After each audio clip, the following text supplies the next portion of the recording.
Welcome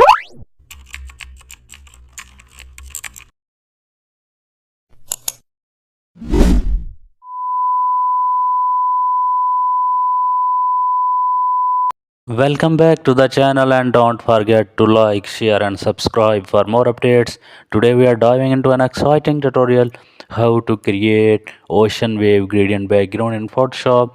Create a blank canvas and grab the gradient tool. Open the gradient editor to set colors, then choose deep blue and sea green. Add one extra light blue stop in between. Drag the gradient vertically from the top to bottom. It instantly resembles ocean's depth. Add a soft textures overlay for realism.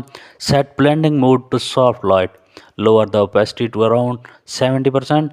Then duplicate and rotate slightly for wave effect. You can also add sunlight using radial gradient. Place it near the top center for brightness. This combination creates